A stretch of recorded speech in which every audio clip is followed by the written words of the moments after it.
phone with the league office. They blew the call, and there were a lot of opportunities, though, but that call puts it 1st and 10. We're on an E3 plays, and it's a game-changing call, and that's where it's at. So it's disappointing. Credit the Rams. They made enough plays, though. They won the game. The kicker made some big kicks. But for a call like that not to be made, man, it's just hard to swallow. And then to get a phone call.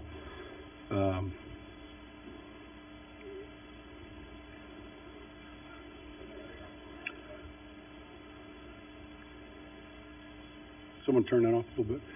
Anyway, so what do? You get back up and you start going to work. This will be a tough one for these players, for the coaches. And again, the Rams did a great job. It was a well-fought game, hard-fought game. But any questions? It was simple. They blew the call. They said it should never have not been a call. They said not only was it interference, it was helmet to helmet. There were 2 calls. They couldn't believe it. So that was no. We spoke initially, then I called to follow up, and first thing Al said when I got on the phone, we messed it up. And but we go into these league meetings, and we sit as an ownership group, and we don't further evaluate the replay system. You know, there's just too much at stake. And it's a hard job for those guys because it's happening fast. But I don't know if there was ever a more obvious pass interference call that, you know, here it is, the NFC Championship game. So, tough one to swallow. Yeah, the normal, like, hey, we thought they arrived at the same time, you know, that kind of thing. But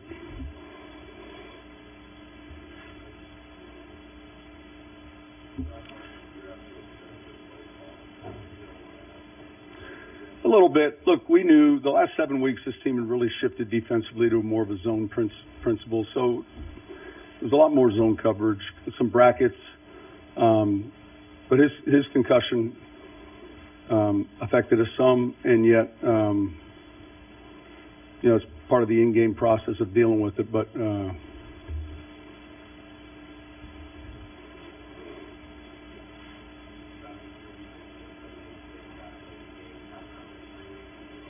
listen, they played well. They played well. I mean, our team played well enough to win the game. We should have.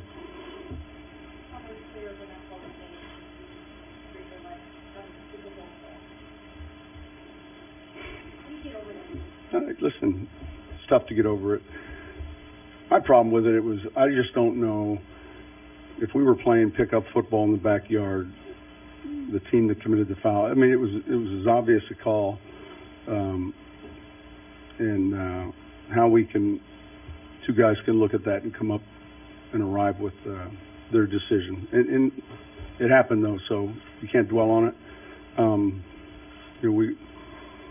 We probably never get over it. You know, the truth is, you always some of these losses like this, but one like that,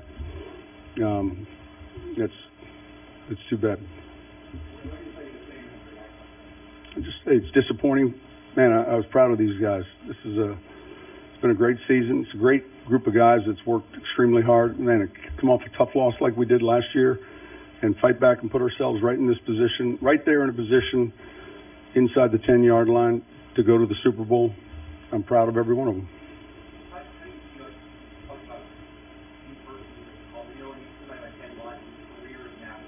Listen, there's a finality to it's the last time this team plays together, so that's part of it.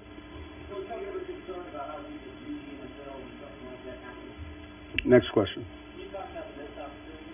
Yeah, listen, those two red zone possessions, we ended up with field goals, so we'll obviously pay attention to all of those.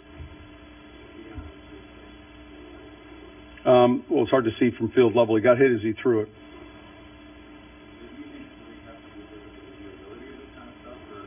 I mean,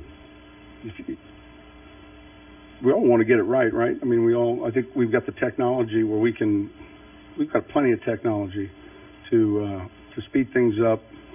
And look, I'm on the competition committee, so hopefully, that provides a voice. But man, I hope No other team has to lose a game the way we lost that one today, though. You know, we were in a position, like I said, to be right there on the 10-yard line, whatever yard line, you know, be on a knee for 3 plays, and it's disappointing. All right. Now when you go into overtime. But we shifted gears, and here we go.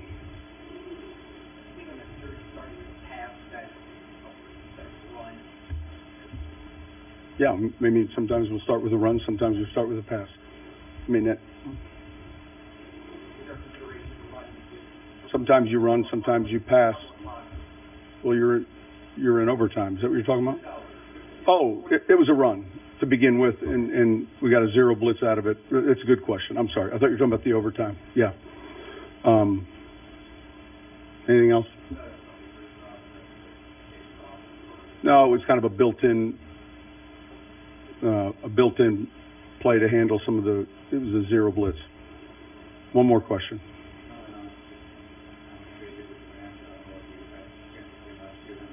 Oh yeah, listen. Afterwards, congratulated him. He's great young coach. He's someone I consider a friend. There's a lot of close relationships to guys on this staff, on that staff, and those guys did a great job. All right, thanks. Well, that was Sean Payton addressing the media, and as he mentioned, he's already had conversation with the league office, and they admitted that pass interference call at the end of the fourth quarter was a blown call. Now, for sake of argument here, because I know people are going to be talking about this for several days or years in New Orleans, if the pass interference had been called there, the Saints would have first and goal at the 6-yard line. The Rams, they had one timeout at the time. Maybe they've been forced to call another one later, but without the penalty, they get the timeout saved. They have to kick it to the field goal. There's 1:45 left with the timeout, and that gave Jared Goff and that Rams offense plenty of time to go down and tie the game. Now, Brandon, I'm gonna go up and assume that both of you guys have been involved in games where you thought you probably should have won if not for a blown call, all right? But on this stage and this circumstances, at that moment of the game, and that's a huge thing to accept for a losing team. So with that being said, what does this do for Sean Payton and these guys going forward? Like he said, we may never get over this. You don't. You won't get over it. And listen, we talk about this all the time, RC and I do. People will talk about this and they use a cliche, right? There are 4 or 5 games, 4 or 5 plays every game that matter, and all that's true, and it's all well and good. But when it's that call, when it's that play, when it's the missed field goal, when it's the sack fumble, when it's the blown call, that you know the game's over. You got 3 runs up the gut, kick the field goal, everybody's going home. People say, well, you don't know it's going to be good. Listen, they get paid a lot of money. It's going to be good, right? It's going to be good. Right. It would shock the world if it's not good. When you see that play, you don't get over those because you realize it was in your hands, it was your game, and someone else took it away from you. Yeah, you know, you always hear it in church, all sins are created the same, right? All sins are the same. They all weigh the same. All plays don't. That's right. If this play happens in the first quarter, right, are you upset about it? Yeah, I'm upset. I'm upset he didn't get the call. I'm upset we had to settle for a field goal, but we got the rest of the game to play. When it happens at this juncture, it's huge because of what you showed on the stats. Like, they don't have an opportunity to get the ball back. Right? We can run the clock all the way down and then kick the field goal if the play is called correctly. You don't get over that. And Sean Payton and those New Orleans Saints may not have another chance. That's right. Drew Brees is 40-year-old. This was a team that had a great season. You finally got home field advantage in the playoffs again. And to lose a game this way and have it really taken from you by the refs, that's very difficult. And listen, the league doesn't make a habit of calling you right away when the game is over. No, I'm gonna let you know. Listen, I've been around the league a long time. The league don't just hit you up post game. Hey man, tough game. We had some good calls. For sure, right before you go on TV, so you can talk about it. He don't call you. Al don't call you and say, hey man, we really jacked this one up. It was 100% on us. That call that he made, that's a tough call. Listen, I'm not sure if I honestly got to wait until after the press conference. Well, another thing is too. I mean, that's tough, man. When you were watching, they said during the broadcast, they said that the referees were talking after. And I legit always thought when I played that referees talk so somebody could look at the screen. Yeah. And then you hear it being played because you hear the crowd scream and I thought they would come back and say, you know what? that's a pass interference. My man back here talked about it, even though he just watched it on the screen, right? And that's a bad call. But they didn't throw the flag, right? They didn't make the correction. And I know they're not supposed to do that, but in a situation like this, I'd rather you get it right. Okay, well, all right, let me ask you this then. And I almost hate to raise this question because I feel like we're starting to open Pandora's box, but I know this is going to be a topic of conversation. What about expanding the rules so that pass interference plays can be challenged and reviewed? Listen, I don't love that, but here's the thing. You can ask RC, when that play happened, I'm watching TV, which is, I called it right away. I was like, bang. I thought so. He called them both. I called them both. I said it's a PI and it's head-to-head contact. And whoa, I'm telling you. I mean, you can see it. You see the way plays happen. When you watch enough football, whether you're a referee, a player, a fan who watches game after game, when bodies go like that, guys get contorted like that. Jeff, if that's the case, man. If that's the case, how did two officials miss it then? That's the case. How did two officials miss it? I couldn't believe. That's the issue. That's the issue. I cannot believe that much got missed. Right. I mean, the line. I mean, but here's what all referees do, right? And as a coach of a high school, I hear it all. That's not my call. That's not. It's that judge call. Yeah. It's this guy's call. There's somebody that's watching that particular play. There's supposed to be eyeballs right there, right? So they're going to always pass it off to someone. It wasn't my call. It was, someone says Bill's call in the back. He should have made the call. I can't make that call for him or whatever. But you can. But you run over there and go, hey man, it was clean. He smoked them. Throw the flag. Let's get this thing. This is going to be out of control. You can't miss that big a play in that moment. And to RC's point, I get it. Fans are going to be like, well, it could have happened, and it could have. It didn't. It happened when you could have closed the game out. And let me tell you something.